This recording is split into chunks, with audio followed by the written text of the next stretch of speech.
नुकतंच जन्माला आलेलं बाळ आणि त्याच्याबरोबर येतात खूप सारे प्रश्न. आपण आई बाबा म्हणून काही चुकत तर नाही होत ना, आपल्याकडून सगळं बरोबर होतंय की नाही ह्याचं आपल्याला कायम टेन्शन असतं. तर असेच काही प्रश्न जे माझे पालक मला विचारतात ते मी ह्या व्हिडिओमध्ये घेऊन येते. जर तुमच्या घरी नवीन जन्मलेलं बाळ असेल किंवा तुमच्या ओळखीच्यांकडे जस्ट न्यूबॉर्न बेबी असेल तर हा व्हिडिओ शेअर करा. तुम्हाला हा आवडला असेल तर लाईक करा आणि तुमचे काही प्रश्न असेल ते कॉमेंट बॉक्समध्ये लिहा. त्याचे प्रश्नांची उत्तरं द्यायचा आम्ही प्रयत्न करतो. नमस्कार, मी डॉक्टर वर्षा भोसले. मी एक बालरोग तज्ज्ञ आहे आणि गेले 25 वर्ष मी पीडियाट्रिक्स या विषयामध्ये काम करत आहे. मी ॲज अ पीडियाट्रिशियन न्यूबॉर्न बेबीचे पेरेंट्स काही प्रश्न मला नेहमी विचारत असतात आणि ते सगळे प्रश्न मी या व्हिडिओमध्ये एकत्र केले आहेत. तर प्रश्न नंबर 1. डॉक्टर, मला एक प्रश्न आहे. माझं मूल दूध पितंय पण ते पुरेसं आहे की नाही हा मला प्रश्न पडतो. तर हा प्रश्न खूप कॉमन आहे आणि या सर्व प्रश्नांची उत्तरं जर हो असेल तर तुझं दूध बाळाला पुरतंय. सगळ्यात प्रथम म्हणजे बाळ कमीत कमी 24 तासामध्ये 6 ते 8 वेळीस लघवी करायला पाहिजे. म्हणजे त्याचे वेट डायपर हे दिवसाचे 6 ते 8च्या वर असायला पाहिजे. बाळ दूध प्यायल्यानंतर झोपत असेल तर जनरली बाळाला दूध पुरत असतं. जर बाळ मध्ये जागतं तेव्हा ते खेळत असेल तरी पण आपण हे समजू शकतो की बाळाला दूध हे पुरेसं आहे. आणि सगळ्यात महत्त्वाची गोष्ट म्हणजे जेव्हा तुम्ही तुमच्या बालरोग तज्ज्ञाकडे जातात तेव्हा त्याचं वजन वाढलेलं जर असेल तर बाळाला दूध व्यवस्थित पुरत आहे. पण आता किती वजन वाढणं योग्य असतं तर साधारण पहिले 3 महिने दिवसाचे 30 ग्रॅम इतकं वजन वाढतं. 3 महिन्यानंतर दिवसाचे 20 ग्रॅम इतकं वजन वाढतं आणि 6 महिन्यानंतर दिवसाचं 10 ग्रॅम इतकं वजन वाढतं. तर हे जर वजन बाळाचं वाढत असेल तर तुमचं दूध बाळाला पुरेसं आहे. डॉक्टर, मला दूध पाजताना खूप दुखतं, तर ते नॉर्मल आहे का? तर ते नॉर्मल नाहीये. पहिले काही दिवस थोडं दुखू शकतो. दुखणं म्हणण्यापेक्षा थोडासा तणाव जाणवू शकतो, थोडं प्रेशर जाणवू शकतं, स्लाइट पेन होऊ शकतो, डिस्कम्फर्ट आपण म्हणतो त्याला होऊ शकतो. पण एकदा दूध यायला लागलं ना की तुम्हाला दुखायला अजिबात नको. काय सगळ्यात कॉमन गोष्ट ज्याच्यामुळे पेन होतो ते म्हणजे इम्प्रॉपर लॅच. म्हणजे बाळ दूध ओढतंय ना त्याच्यात काहीतरी चुकत असेल. तर जेव्हा पण बाळ लॅचिंग करतो म्हणजे बाळ दूध ओढत असेल ना तेव्हा जेवढा काळा भाग ज्याला आपण एरियोला असं म्हणतो तो बाळाच्या तोंडामध्ये जायला पाहिजे.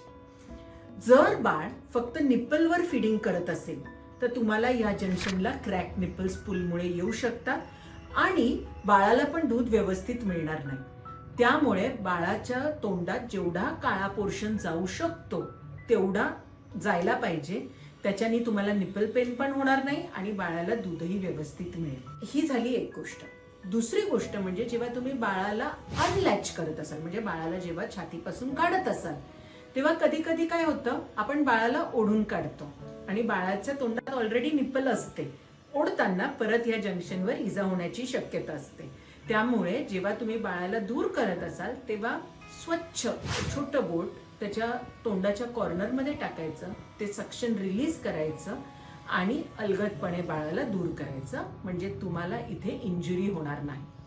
बरं, जर तुम्हाला ऑलरेडी क्रॅक निप्पल्स झाले असतील आणि इंजुरी झाली असेल तर अर्थात तुम्ही तुमच्या पीडियाट्रिशियनला तुमच्या गायनेकोलॉजिस्टला सांगा. जर ब्रेस्ट फीडिंग करण्याचे काही इश्यूज असतील तर लॅक्टेशनल कन्सल्टंट्स असतात, ते तुम्हाला हेल्प आउट करू शकतात. तर मदत मागा अशा वेळेस.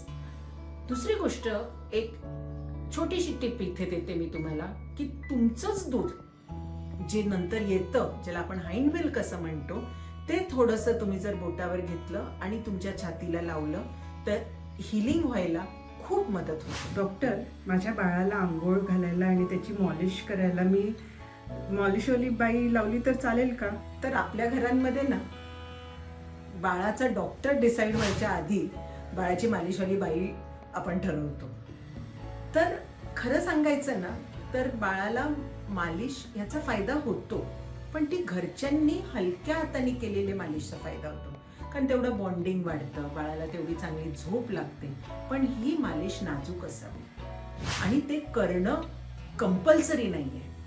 पण जर तुम्हाला मालिश जमत नसेल किंवा आंघोळ घालायला जमत नसेल तर तुम्ही डेफिनेटली हेल्प हायर करू शकता. पण ह्या काही गोष्टींची तुम्ही नक्की काळजी घ्या जेव्हा पण तुम्ही मालिशवाल्या बाईंना अपॉइंट करत असाल तेव्हा. तर सर्वप्रथम म्हणजे बाईची स्वच्छता. ह्या मालिशवाल्या मावशींचे हात स्वच्छ आहेत की नाही, त्यांची नखं कापलेली आहेत की नाही याच्याकडे लक्ष द्या. काही गोष्टी असाव्यात या मालिशवाल्या बाईंनी अजिबात करायला नको. त्या म्हणजे बाळाचं तोंड आतून साफ करून किंवा उलटी काढणं या गोष्टी करू नये. याच्याने काय होतं, आपले नखं किंवा बोटं बाळाला आतमधून लागतात आणि इन्फेक्शन बाळाच्या पोटामध्ये जातं आणि त्या गोष्टी बाळाला हानिकारक असू शकतात. अजून एक गोष्ट म्हणजे मालिशवाल्या बायका नाका कानात बाळाच्या तेल घालतात. नाकात तेल टाकल्याने लिपॉइड निमोनिया नावाचा निमोनिया होतो आणि कानात तेल टाकल्याने कानाच्या पडद्याला इजा होऊ शकते. तर ही गोष्ट अजिबात करू नये. तिसरी गोष्ट म्हणजे चण्याच्या डाळीच्या पिठाने मालिश. शक्यतो किचनच्या गोष्टी या किचनमध्ये ठेवाव्यात आणि बाळाला स्पेशल बेबी प्रोडक्ट्स हेच वापरावेत. चण्याच्या डाळीच्या पिठाने मालिश करून बाळाचे केस काढायचं, पण ते केस परत येणारच आहेत आणि नॅचरलीही बाळाचे केस हे जातातच 3 महिन्यानंतर. पण जर का बाळाला जास्त केस असणार आहेत तर ते परत उगवणारच आहे. कुठलाही हेअर रिमूव्हल हा परमनंट नसतो. त्यामुळे बाळाची चण्याच्या डाळीच्या पिठाने अजिबात मालिश करू नये. त्यामुळे बाळाची सुपरफिशियल स्किन डॅमेज होते, बाळाच्या स्किनमध्ये इन्फेक्शन्स होतात, बाळाची स्किन अतिशय ड्राय होते. त्यामुळे ते गोष्ट करू नये. अजून एक हानिकारक गोष्ट म्हणजे जी मालिशवाली मावशी बाया किंवा जे मालिश करतात ते करतात ती म्हणजे बाळाच्या छातीतून दूध काढणं. आता आईच्या हॉर्मोन्समुळे बाळाची छाती ही फुगीर दिसते. त्याच्यातनं जर आपण दूध काढायचा प्रयत्न केला तर दूधही निघेल, कारण बाळाला आईच्या दुधातून काही हॉर्मोन्स मिळतात आणि त्याच्यामुळे हे रिॲक्शन होतं. हे दूध काढणं अजिबात गरजेचं नाहीये की बाळाची छाती ही मोठीच राहणार आहे, हेही एक मिथ आहे. हे दूध काढू नये. ते काढल्याने काय होतं की तिकडे इन्फेक्शन शिरू शकतं आणि ते इन्फेक्शन आतमध्ये गेल्यामुळे बाळाला तिथे ॲब्सेस किंवा पस जमा होऊ शकतो. ह्याचं कधी कधी ऑपरेशन करून पस काढावा लागतो. हा पस कधी कधी शरीरातनं पसरून सेप्टिसिमिया किंवा दुसऱ्या जागेवर पस निर्माण होणं, बाळाला इन्फेक्शन होणं, ह्या सगळ्या गोष्टी होऊ शकतात. त्यामुळे ही गोष्ट अजिबात करू नये. अजून एक गोष्ट जी मालिशवाली बाई करतात आणि जे आपण करायला नको, ट्रेडिशनली ही गोष्ट करतात जी आपण अजिबात करायला नको, ती म्हणजे बाळाला धुरी देणं. आता धुरी म्हणजे काय, तुम्ही ओवा भाजून किंवा जाळून त्याचा धूर बनवतात. कुठलाही धूर हा आपल्या आरोग्यासाठी चांगला नाही आणि खास करून बाळासाठी तर अजिबात नाही. त्यामुळे नाक सुरसुर करणं, सर्दी वाटणं, खोकला येणं, ह्या सगळ्या गोष्टी होऊ शकतात. त्यामुळे ही गोष्टी टाळा. ह्या गोष्टी जर तुमच्या मालिशवाल्या बाई करत नसतील आणि त्या छान सॉफ्टली बाळाला हँडल करतायत, स्वच्छ मावशी आहे, आपलं ऐकते आहे, आपल्याप्रमाणे करते, तर तुम्ही मालिशवाली बाई तुम्हाला हेल्प करण्यासाठी ठेवायला काहीच हरकत नाही. डॉक्टर, बाळाचा जन्म झाल्यानंतर लगेच आंघोळ घालता येते का बाळाला? त्यांना जनरली आम्ही काय सांगतो की लगेच बाळाला आंघोळ घालायची नाही, कारण की बाळ आत्ताच आईच्या पोटातून बाहेर निघालंय, अजून त्याला तेवढी ऊब मिळालेली नसते. त्यामुळे बाळाचं टेम्परेचर एकदम कमी होतं जर आपण लगेच आंघोळ घातली तर. दुसरी गोष्ट म्हणजे बाळावर एक प्रोटेक्टिव्ह कव्हरिंग असतं व्हाईट कलरचं, त्याला वर्निक्स केसियोसा असं म्हणतात.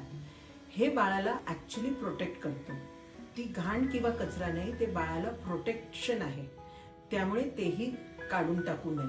त्यामुळे बाळाला लगेच तर आंघोळ घालू नये, पण त्याच्याही पुढे जाऊन पहिले 10 दिवस तरी बाळाला आंघोळ घालू नये. याचं कारण बाळाचं टेम्परेचर मेंटेन राहत नाही आणि दुसरी गोष्ट, तोपर्यंत त्याची जी नाळ असते ती सुकलेली नसते, तर ती सुकणार नाही लवकर आणि त्याच्यात काहीतरी इन्फेक्शन होऊ शकतात. म्हणून मालिश आणि आंघोळ ही पहिले 10 दिवस तरी टाळा.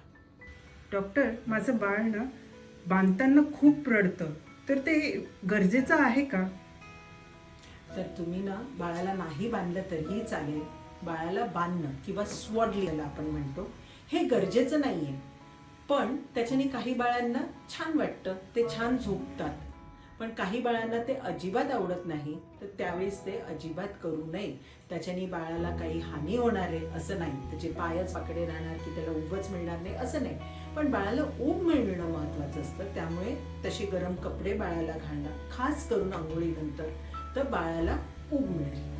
तर हे काही प्रश्न होते जे आमच्या डे टू डे क्लिनिकला आम्हाला नेहमी विचारले जातात. हे प्रश्न तुम्हाला उपयुक्त वाटले का आम्हाला नक्की सांगा. आणि जर तुम्हाला वाटत असेल का हा व्हिडिओ कोणाला तरी उपयोगी पडू शकेल, त्यांच्या घरात आत्ताच बाळाचा जन्म झाला असेल, तर त्यांनाही हा व्हिडिओ नक्की फॉरवर्ड करा, कॉमेंट करा, सबस्क्राईब करा. आणि पुढच्या व्हिडिओमध्ये आपण नक्की भेटू असेच वेगळे वेगळे विषय घेऊन. नमस्कार.